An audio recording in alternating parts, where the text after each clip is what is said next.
Hello, my Bookhos. Today we are, I guess, ushering in spoopy season with a little bit of a kind of weird spoopy make. Welcome to Book Recording by Bianca. I'm Bianca, and sometimes I talk about craft things, sometimes I talk about fashion school things. Today I am going to talk to you about my haunted doll coat, if you will. I'm not gonna have very long intros and outros to this one because I need to go do other things today because I'm working 2 jobs. Very busy and tired. I definitely need some time to edit these, so I gotta make these a little shorter. But today I'm going to walk you through using a vintage pattern, as I will clip art in right here. I'm also going to be using some thrifted fabric for this, which I think I got at the thrift store with like a bunch of stuff that was around, like it seemed like 80s, 70s maybe. And yeah, now we consider the 80s vintage. Welcome to being old and ancient. The doll fabric I did use for this was acquired at a fabric swap. It's not a ton of it. I think I maybe had a yard total. And it's very basic quilting cotton. And it was on a table and no one wanted it. No one wanted it. No one wanted it. And finally, at the end of the day, I was like, I'm gonna take it. It's speaking to me. These weird little dolls. And so yeah, I'm gonna say this counts as weird spoopy season stuff because it's 13 weeks or less to Halloween by the time you're seeing this. Some lore about this coat is it actually got me a job because someone saw this coat and said, that's a nice coat. And we started talking and I got a job out of this coat. So I'm gonna call this a win and we're gonna deep dive into me making my first vintage pattern with theoretically some vintagey wool that I thrifted. I did a burn test at his wool and I got this at Savers. So this was like a very thrifty make, if we're being honest, minus my time because that's its own thing. But let's dive in and then I will come back to you in the end and show you the finished coat. I started this by serging all of the raw edges of my fabric because I knew it was going to fray.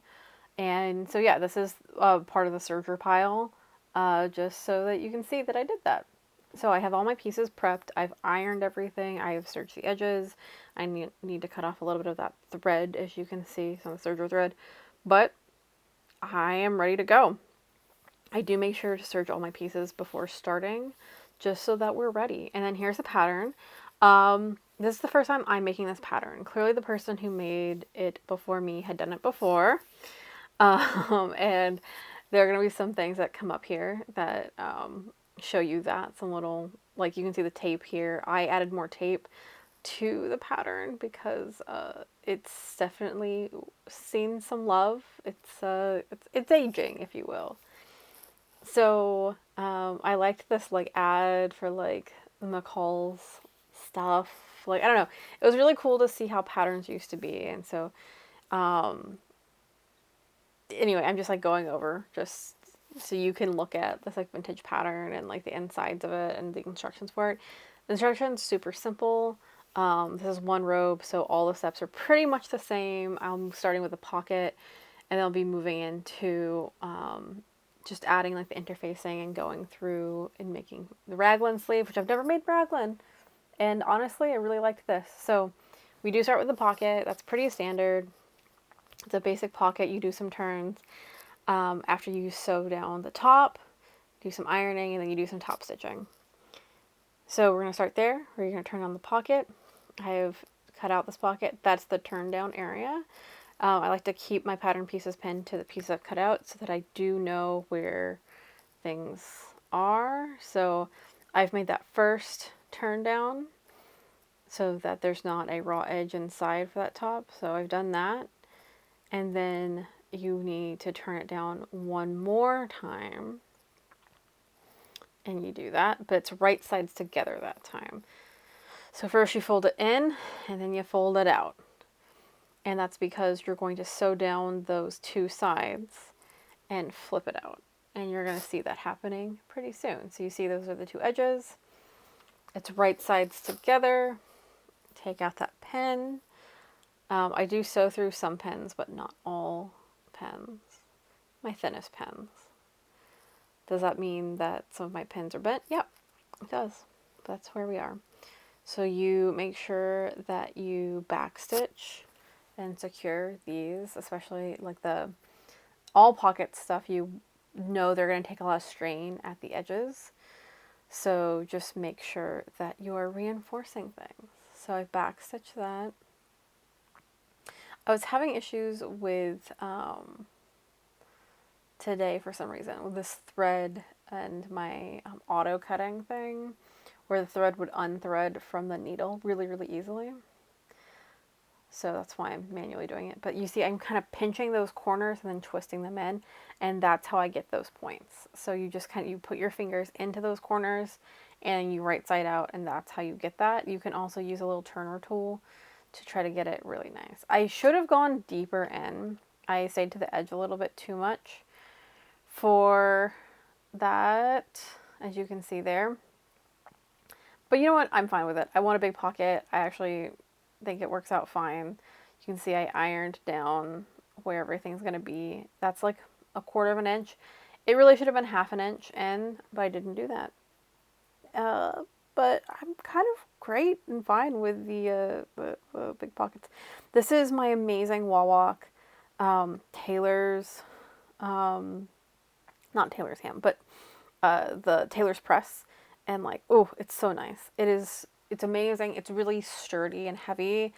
And I barely have space for this thing, but it's beautiful. It's really, really nice to have.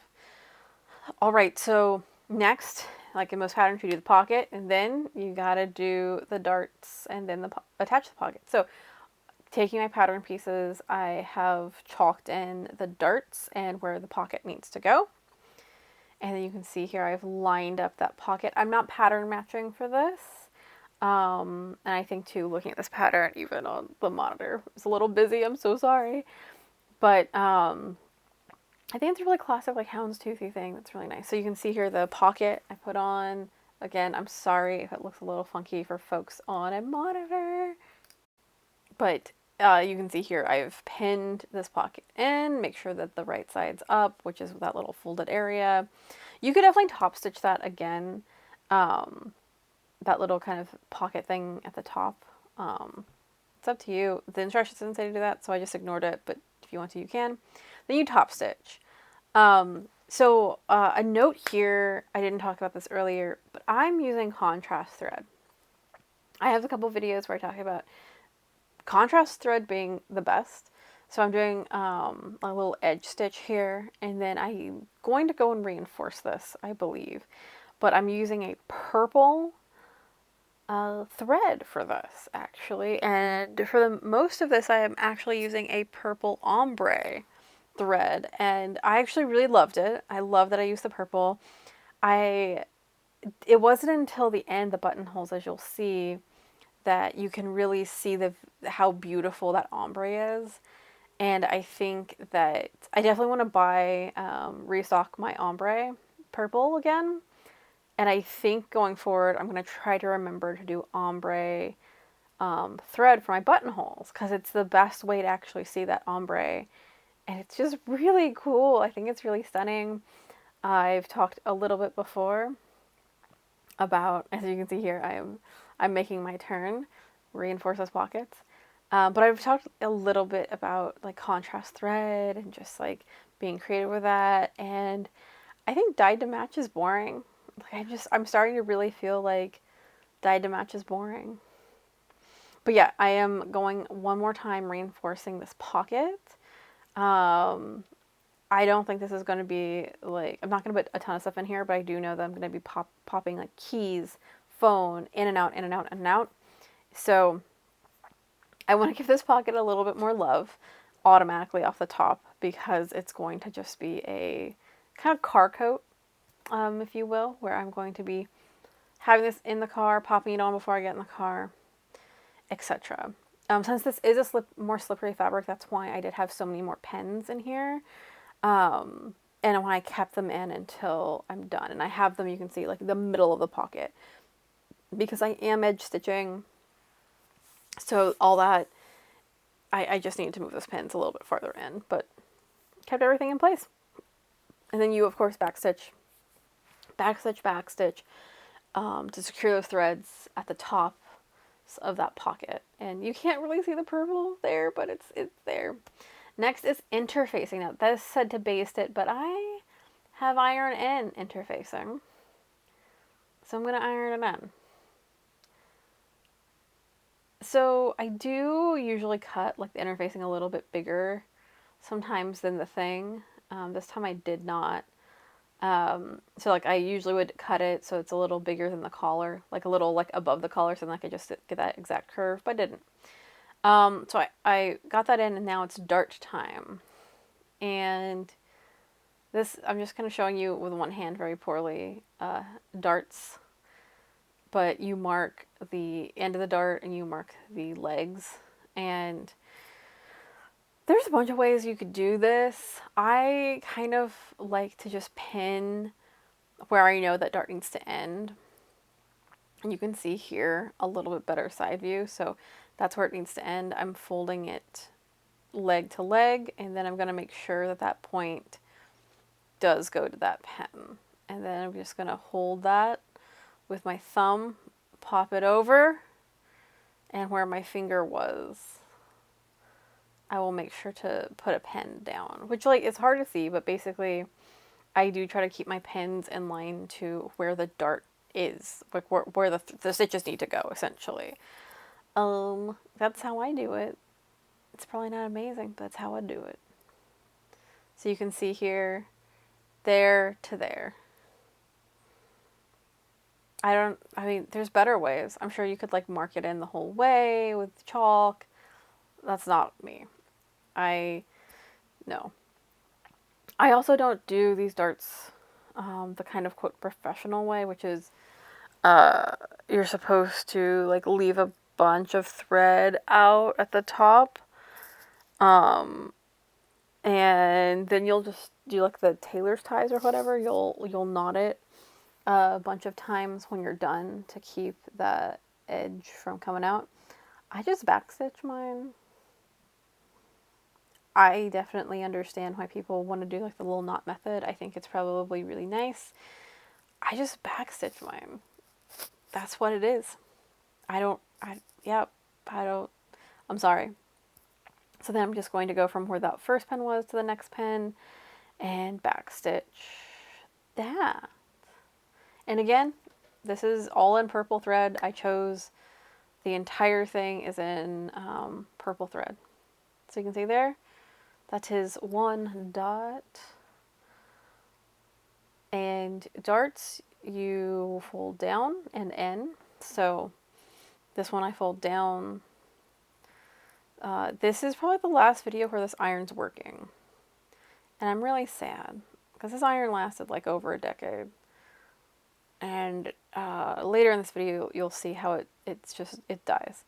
But yeah, I iron that, press it down, use the presser thing. Now it's time to deal with getting a bunch of these things lined up. So you're going to sew down the side, that long side, front to back, right sides together.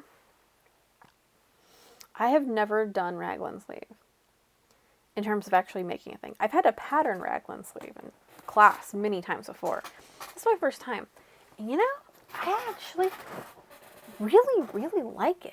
And I actually might make more. I might go back to like the patterns that I had to make and use those because, man, it was like really easy to in terms of coming together. I think the range of motion for a raglan sleeve is really nice. I'm really thinking about it now, and I realized that maybe my raglan sleeves were all done in half scale. There are some patterns when you go to fashion school that they want you to do full scale, and then some classes you even make it in a pattern class.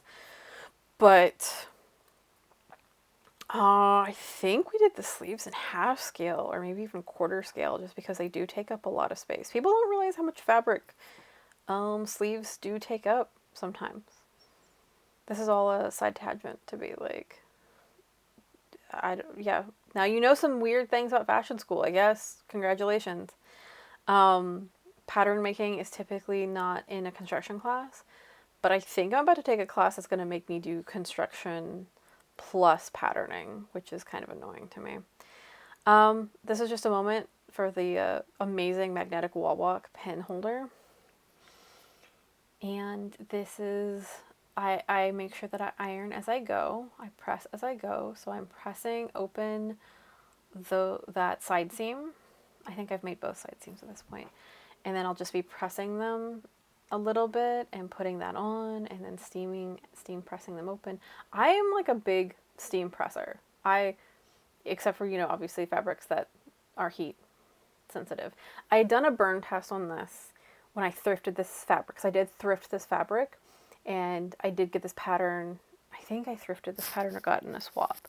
So this is like a super low cost, like probably under $10 for this whole outfit. Sleeves, so I'm going to stitch the sleeve back to front at overarm, right sides together, and then I'll join the underarm. This is the first time I've ever sewn raglan sleeves, and it took me a couple times to just make sure I wasn't messing this up. And I did mark top and bottom, front and back, because it's a little confusing. But honestly, after I did it, I'm like, dang, this is beautiful. This is wonderful. The way that you insert it too took me a second, but like it made sense after a while.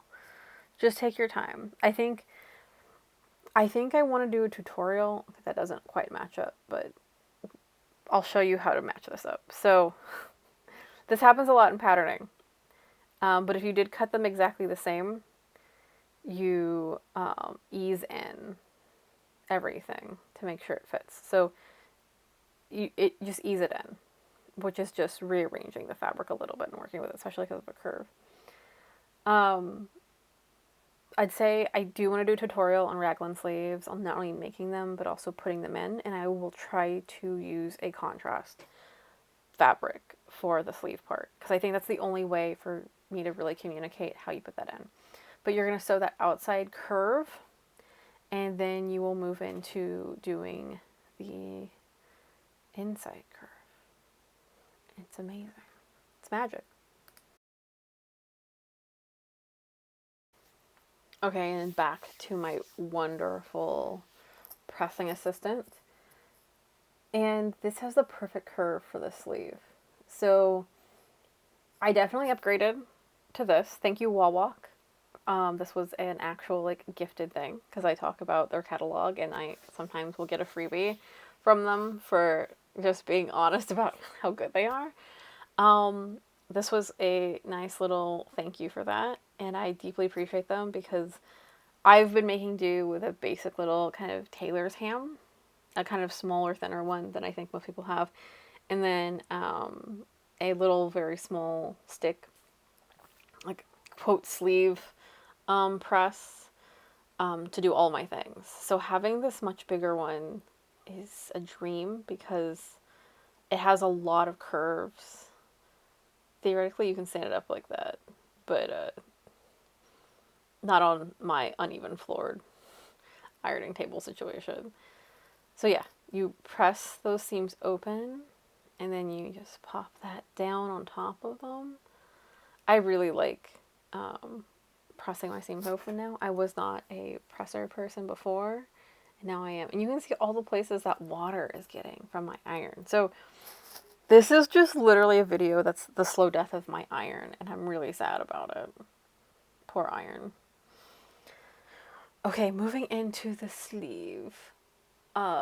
We have to continue. I'm going to do the inside seam now. Same as before. There was no easing that needed to happen here. But after you have that sewn, now, right sides together, I put my little ham in there. And just going to steam iron this down. I feel like the steam just helps like relax the fabric open, and then like it just sets from the heat. I don't know. I'm a steamy girl. I like the steam. And I like having this little ham situation for just the parts that need a little extra love, that are harder to get into. Oh, it's so nice. Look at that. Look at that. It's so pretty. Look, it's open. It just pressed. Okay. Then you're going to turn up the edge, baste it, blah, blah, blah. So yeah, you're just turning up that sleeve. I did look at the measurements for that. just to make it as close as possible. So I made this pattern as close as possible to what it was. There's obviously a ton of like abilities to shorten this, and you will see the final product. I definitely need to shorten this whole pattern for myself at some point. Not the sleeves necessarily. I think the sleeves are fine. I think the skirt part, it definitely hits me pretty low because I'm short. I'm a short girl. 5'1". So yeah, I take off that part of my sewing machine so I can put my sleeve on there. And then I go for it. And again, it's in purple thread. I think that we should all just embrace contrast thread and also be content with the stitches that come from that. Like, I know that sometimes it's really scary because you don't want people to see your stitching and you don't want it like to look bad, but I think it's fine. I think it's fine for you to show that you have it's like handmade. So, you know, in the arts and crafts movement, they talked about leaving intentional flaws like hammer marks and things like that so that you knew it was handmade. And I think as ridiculous and bougie as the arts and crafts movement kind of was, I think we should embrace that with our sewing. I think it's fine that it looks handmade. Okay, this was so confusing. How to sew this into the armhole. I'm going to be real with you. This took me a minute to get right. But it's right sides together.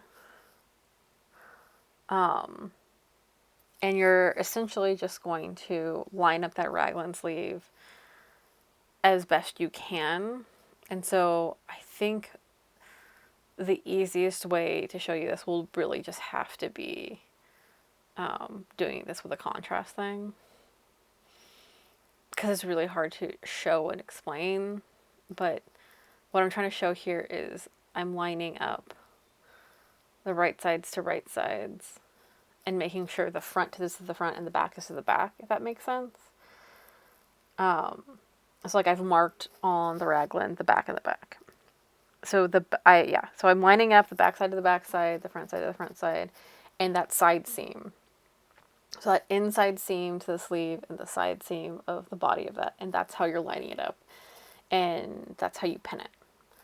I hope this is minorly helpful to watch. I really want to do I might remake this pattern for like another Housecoat thing. And if I do, I will try to do this in a contrast because this is super comfy, but it's so hard to understand that raglan. I really had to sit with it for a second. So yeah, I will let you watch this as I just pin it in. And hopefully this is helpful to you. If you have questions about the raglan stuff, I can try to find tutorials and link that. How about that? And then I will try to also make a tutorial at some point if I do redo this. And it might not focus on making the whole dress, but it might just be raglan insertion, if that helps anybody. Okay, I've brought my pin holder back here. I take it pretty much from the ironing board to the sewing machine and back and forth. And then you're just going to sew that in, the raglan along that side seam.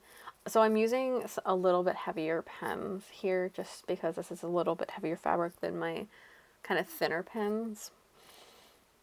You know, this is definitely a you know your tools, you know what works for you situation. But that's what I'm doing. Yeah. And you just sew along and then suddenly you will have, honestly, the majority of this coat done. Okay, you get to see me a little bit here. Look at it. Look at it. And so I chose to do a collar on this, or it would have been done pretty much. So I'm doing the collar, basic collar. I'm doing the interfacing on it. I am using contrast fabric for this. It was a choice. I'm using this doll fabric that I got at a swap. And no one wanted it, but there's something about it that really worked. And yeah, it is kind of like a navy with brown. I'm fine with that. So yeah, putting this in, doing the no seam, holding it down, pulling it up, sewing the edges now together. So it's going to be right side to right side. And I'm sewing all along that top part. Yay! Then I do trim some of the edge off, trim those corners so I can get as nice of a peak as I can. I'm going to do that thing where I pinch the corners as close as I can and then pop them out. It isn't always foolproof. I think especially with interface fabric, it can be rougher. But it turned out fine for what I wanted for this, if that makes sense. Like, I'm not going for super tailored, but that's that corner. Look at it. It's not bad. You can also use your little turnout tool, which, like, you can use a chopstick. You can use, like, a toothpick. Like, you can use whatever you have on hand. You could probably use the corner of a fork tine to kind of help yourself. That corner wasn't amazing. This corner, real nice compared to it. But I'm content with where they are. And yeah, moving forward, we gotta put that collar in. So it's gonna be the doll fabric to the right side of the thing, pinning that in. Now, because there is kind of the, pay attention to like what needs to line up where, because there is the kind of front button situation, so you need those space on the two sides of the collar. And that's sewn down once. So the underside of the collar is that haunted doll fabric, as I call it. And then you need to do the interfacing. Now, this is where I learned that the person who had this pattern before me had intentionally done something. And it's the collar. So I make this exactly to what the pattern says to do. But the person before me had cut the pattern so that it left this, it left the pattern paper like an inch in the middle of that collar. And as I was pinning this in, I realized they left that there because it needed it. Because the actual pattern, something about it didn't account for the correct collar size. So I did a little insert in there. It is the inside lining. I don't care that there's like a weird insert there. I think it's fine. I think I might have had enough to recut the piece, but I didn't want to. If I'm going to be honest. I decided to just put that shim in there. And that's what happens. So I've pinned that in. And then it's going to be sewing that in from, basically you're going to follow the bottom on one side of the front, up through the collar, and then down along the front of the other side. And that's how that works. You'll notice here too that the bottom of that has a little added part for the doll. I think I might have gotten down to scraps for this at this point, actually. I think it was like not even a full yard of that fabric that I had to work with. Like maybe half a yard. I did what I could. I was like, you know what? This is a cute fabric. I don't know what else I'll use this for. It's just going to work for this. Now we are nearing the finish. We are so close. Here's that beautiful contrast. I like it. I super dig it. More contrast and everything, y'all. You can see here, this is already pretty long. I did put this on my mannequin and overnight I did let it sit before I hemmed it. But like, look at that color, look at that contrast. I like it. I'm embracing certain things. And I think contrast fabric and thread is going to be my thing. Also those raglan, it's so comfy. And then here's a close-up of this beautiful fabric that no one wanted. I don't know why. All right. Well, we've done the internal interfacing. And I just need to turn inside and then I hand tack it down. So this is just to show you the instructions. There's also instructions for a rickrack, which clearly I did not do. But I did spend an evening watching some movies and hand tacking that down. You can see there. They're not perfect stitches. Sometimes you can see a little bit on the front. Again, arts and crafts movement. That's how you know it's handmade. That lining is a little ugly, as to the surprise of no one. I did tack down along the neckline a bunch of that, just so that it would stay in place. Now I just need to do the belt out of what's left over. This is my iron, like, just gave up. I don't even know. So I put interfacing, I managed to get interfacing in. This is like a struggle to the end with this iron. And I did piece this belt, but guess what? No one ever sees it. No one ever cares. It is a little chonky. I didn't use a pattern. I don't think. I think I just made it to what the thickness that I think I had. And so then I turn it inside out using my turner tool, which is basically a safety pin attached to a little wire with a loop. But there's other ways you can turn out stuff, but this is how I do this. Oh, and then that's my phone dying. I'm gonna leave that. That's really funny. Then I press this down. Press, both sides. Do a couple times. It's really hard because this iron is dying pretty badly. So I have really nice. Look at that. Oh yeah, belt. Now I have to hem. And so I've just pinned things up, but I do know I need to fix that corner. What's left? We gotta lap things now. We gotta lap and put in those buttons and buttonholes. So I'm using these buttons. There are ways to do this that aren't just kind of freehanding.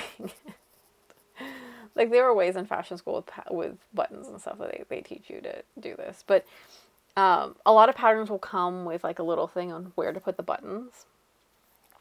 But theoretically, you're actually supposed to calculate that based on how big the button is. So I'm using really chunky buttons here. So I believe I'm actually using a different spacing and amount. Here you can see I am putting my machine buttonholer in, and you pop the button in one part, and then you pop this into the little foot, and then you pull the buttonhole thing down so the machine knows that you're buttonholing. I, again, am using my beautiful ombre. You can see here. I've lined this up to where I had my pins. I hold the edges of the fabric.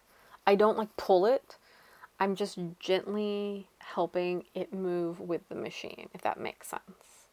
And I know it must be so boring to watch me do this, but I've definitely been the victim of like buttonhole like shenanigans. I like to hold it. I just like to like very gently pull. It's like sewing with knits where you gotta help it a little bit. You gotta like feel the fabric out. Especially something this big and this heavy. A ton can go wrong behind the machine. This is how much I had left of my ombre purple, okay? And then I still had a bunch more buttonholes to do, but I made it work. Look at that. I love how it looks. Don't you love how it looks? And then this is the finished thing. I didn't add belt loops. I think that's fine, so I can wear it with or without belts. And then I've worn it a bunch. Out and about. Look at me. I'm coot. It's so nice. Here's a little bit more of this coat in action out in the world. It's a very unstructured kind of fabric, so it's really, really kind of just how it is. Maybe it looks dowdy. I don't know. I think it depends on what I'm wearing it with. But it's really comfy. It's really nice to just throw over clothes, which is, I guess, the purpose of it. And it's perfect for the summer that I have, which is fog. You can see like the rain-ish stuff coming down. It's not rain. It's just the fog is that thick that it just gets really damp. So this is perfect for me for summers in San Francisco. And I hope you enjoyed getting to see this get made. It's super comfy and I love throwing it on so much. So I hope you enjoyed this walkthrough of making this vintage pattern. Again, first time using vintage pattern, got it at a local swap. Thank you, Bay Area Sewists. Same thing for the really cool weird doll quilted stuff. Overall, I think that it only cost me maybe like $5, $6 total in materials for this, which is fantastic. I'm thrilled for myself. I actually really dug this pattern. I thought it was really easy. Again, it has gotten me really into like loving raglan sleeves, so I'm thinking that I need to do a basic raglan sleeve full-size pattern for myself, because I think I only did half scale when I was in fashion school, and making that kind of like a little block that I can use to make cool stuff. If you have been sewing vintage, I'd love to know your tips, or if you have folks that do sewing vintage, that'd be really cool to learn more about, because I'm trying to learn a little bit about a bunch of different eras of clothing, I guess construction and patterning, as I am kind of, you know, going through fashion school and specifically focusing on costumes, because I do like the idea of using some actual historical and vintage construction and patterning things to make clothing with. Thank you, patrons. Literally, you are funding me. You're keeping me going with YouTube content and other content, and you also get like all the fun little previews and previews of the stuff I've been doing. If you would like to help me get through fashion school and support this content, check out my Patreon or leave me a tip on coffee. Just a little buy me a coffee, because literally I'm a poor fashion student and I need it. Thank you for joining me. I hope this was a lovely time, and I hope you have a lovely day. Don't forget to make it so.